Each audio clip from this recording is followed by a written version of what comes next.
The 4 types of healing you need to know when praying for the sick, because God acts differently, the issues are different. And if we are not aware what type of healing we are facing, and well, we can get discouraged, stop praying and think that God did not want to heal, when in fact, yes, we simply need to change strategy. And I would like to talk to you about it in this video.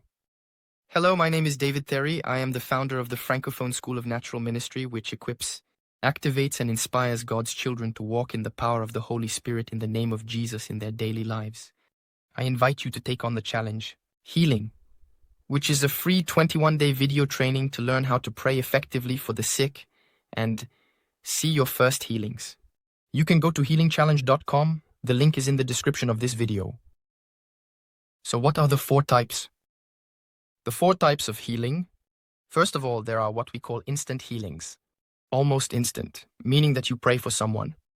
And in that case, I encourage you to pray live, meaning either face-to-face with the person by laying hands on them, or over the phone or via video, having a point of contact so that you're aware of what's happening. Keep your eyes open when you pray to see a little bit of what's happening. Sometimes people have all sorts of reactions. And what you need to understand in this case is that since it's possible for healing to be instant, which happens very often, it's important to check on the spot. There are many healings that go unrecognized. And so people get discouraged saying, I prayed, but I didn't dare to check what was happening. I left. I no longer have the person. Review. And then we think she wasn't healed, when in fact God is working, but we didn't check. So when you pray, that's the first thing you should expect. You should expect an instant healing. That means you should expect that while you pray, something happens. So it can be a reduction in pain, it can be the restoration of mobility, it can be a manifestation of the Holy Spirit, like warmth, like peace, like electricity. Something is happening. And so, if you check on the spot after a short prayer to see what God has done, you can either give thanks to God because the person is healed, or pray again, relying on the fact that He is at work, that God is acting, bless what God is doing, rejoice in what He is doing, and then check, test again, until there is complete healing. If you adopt this way of praying, you're going to see many more healings. Almost instantaneous within a few minutes. So those are the instant healings. For a long time, I did not dare to check what God was doing, and so I could not see what was happening. So the instant healings. The second type of healing is what I call delayed or in-progress healings. We see, for example, Jesus at one point talking to blind people, and He says to them, He will tell him He will put mud on a blind man's eyes. There's a text where there is 1, there's a text where there are 2. He tells him, He puts mud on his eyes and says, go wash in the pool of Siloam. The Bible tells us that along the way his eyes were opened. He was healed on the way, on the path. So it's possible that you pray for someone and it seems like nothing is happening, or it's something that can't be verified. For example, a heart problem, a diabetes issue, for instance. Something we need to do a test to check it, a blood problem, something that is related to a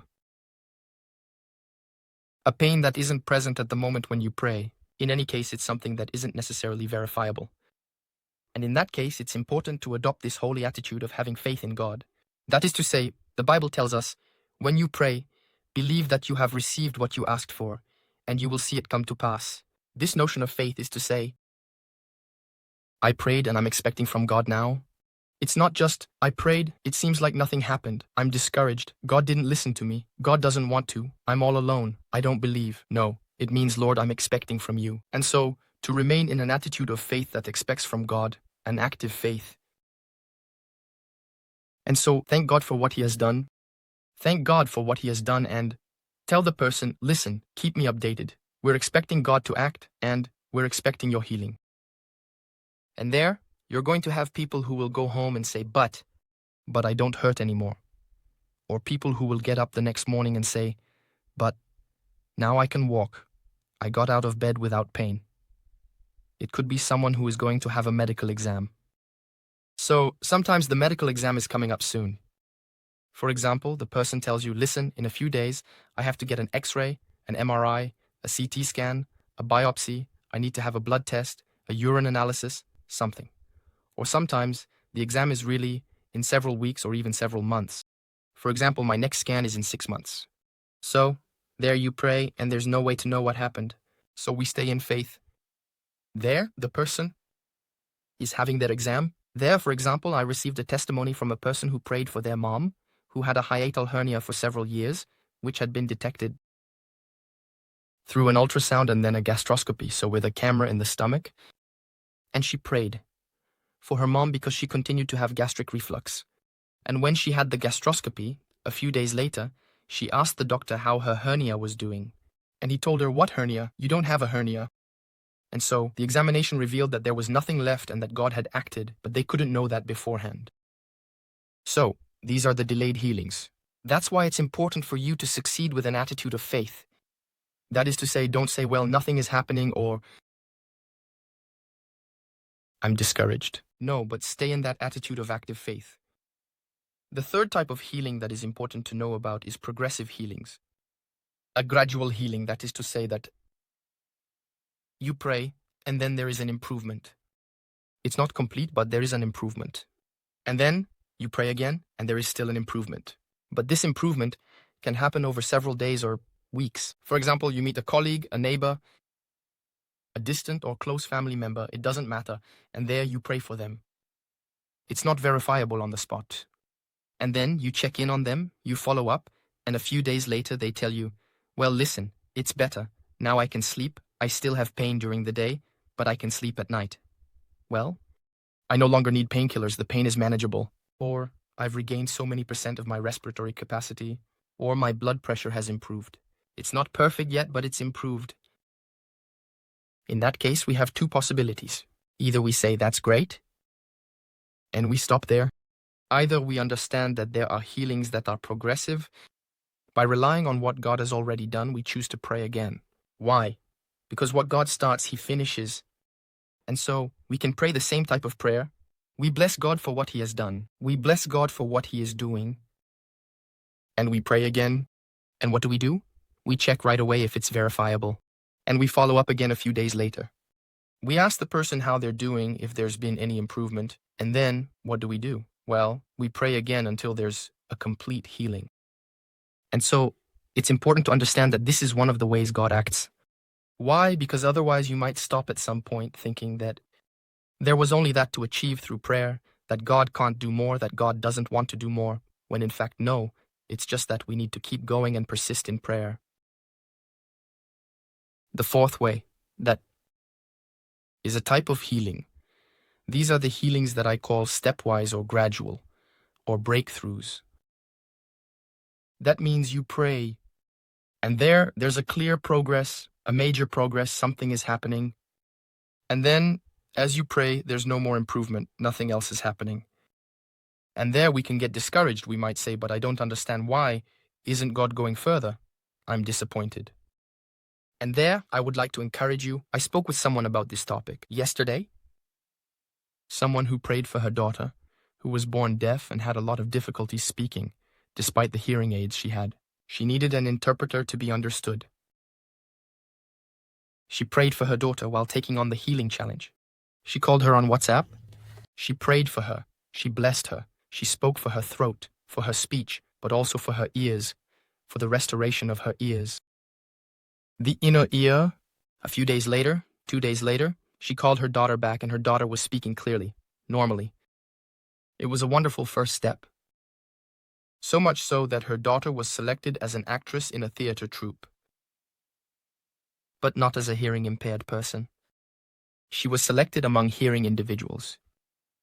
To tell you how much her speech now is normal, is clear, is distinct. What already is a miracle, while she can't hear herself speak.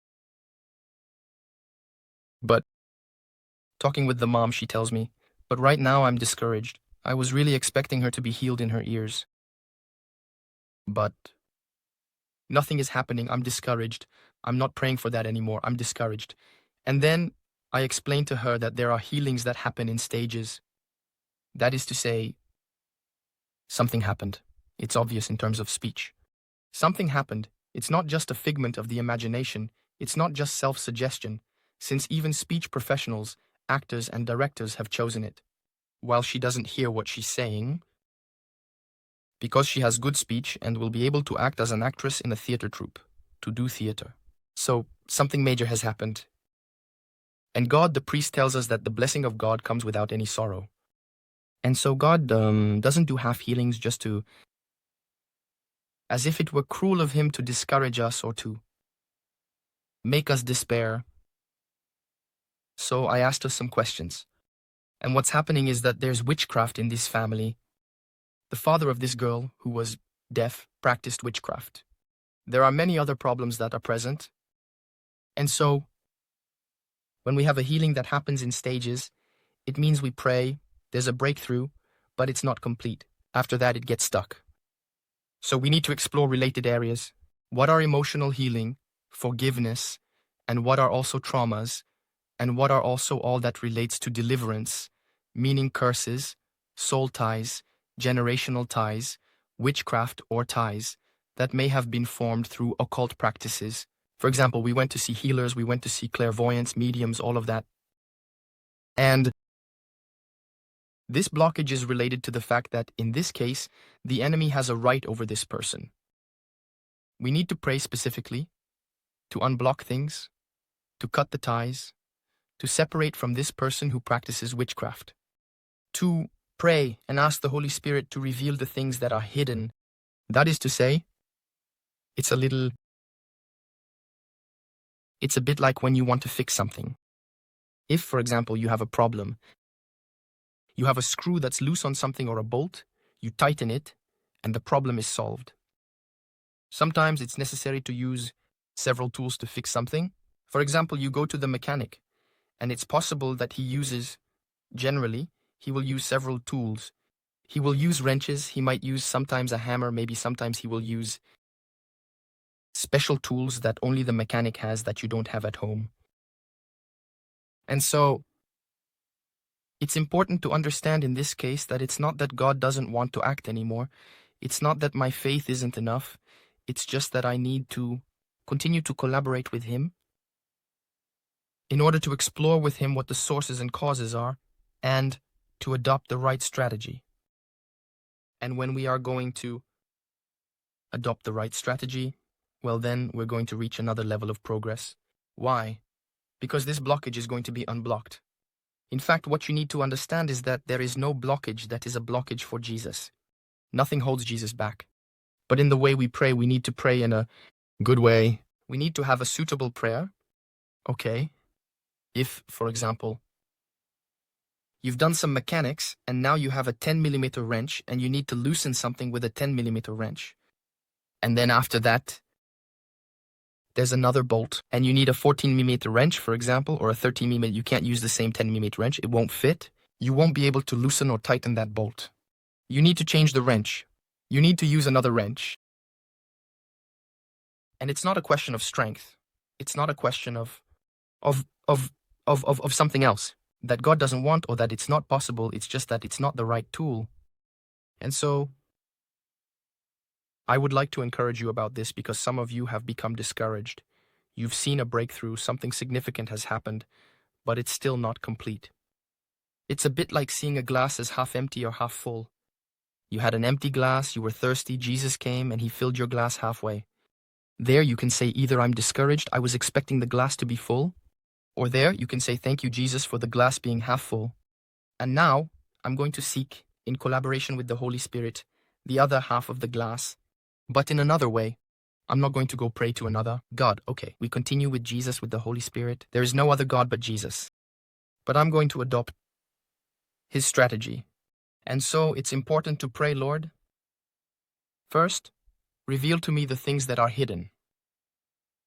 Secondly, to instruct you to develop your knowledge about healing because you need to pray more specifically.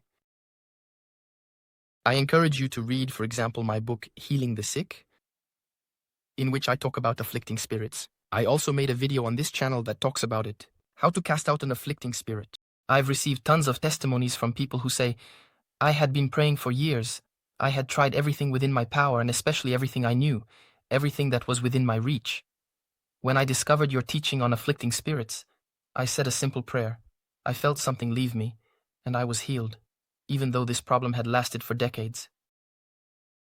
The Lord is all-powerful. Jesus bore our diseases, died for our sins, and also stripped the powers of darkness at the cross. So whether it's healing, forgiveness, or deliverance, everything is available in Jesus. But notice that when Jesus said, "The Spirit of the Lord is upon me, He has anointed me to heal the brokenhearted, to set the captives free, to deliver the prisoners," He doesn't just say to bless people, but there is a list. Specify things that are there, that are different. For example, a prisoner is someone who is in prison because they did something wrong, unless it's an injustice. But generally, someone who is a prisoner, well, that's the consequence. The fact that they are in prison is the consequence of something they did. He has been judged or is awaiting judgment. So what's the solution for a prisoner? But it's grace, it's forgiveness, it's repentance.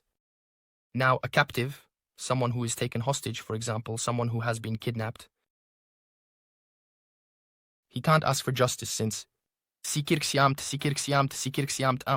it's an enemy who does that against him. And so he needs to be set free. A hostage, we set them free. We don't go to court to free a hostage. We come to set him free. We send in the special forces, we send in France, the GIGN, the RAID, we send the SWAT in the United States or Canada. The idea is that we need to set the captive free from the grip of this enemy who oppresses him, from his oppressor. And so you need to adapt when you pray the right way to pray to the situation. And often, sometimes we don't know the situation, we don't know what is the problem. And so, as a result, we use, let's say, a general prayer when we really need to have a specific prayer. So, general prayers work, but when the problem is specific, then you need to pray specifically. I really encourage you to understand that, yes, you need to nourish your faith, you have to persevere, but as you also develop your understanding of how God acts, you'll be able to pray more specifically, more precisely, and you'll see the glory of God. I really encourage you to take on the challenge. Healing, we talk about all these topics in the Healing Challenge on defigerizon.com or in my book Healing the Sick. The link is also in the description. Subscribe to this channel, let me know in the comments if you've ever experienced this kind of healing, instant healings that happen the next day. Progressive healings or step-by-step healings where you've changed your strategy and you've seen breakthroughs. I pray now that the Lord opens your spiritual eyes and ears so that you can understand the sources, the problems, the causes of your issue. I pray now that this anointing of healing comes upon you so that health be communicated to you, that the healing power of the Holy Spirit comes upon you now. I bless you. I'll see you very soon. Let me know in the comments what this has brought you. God bless you. Goodbye.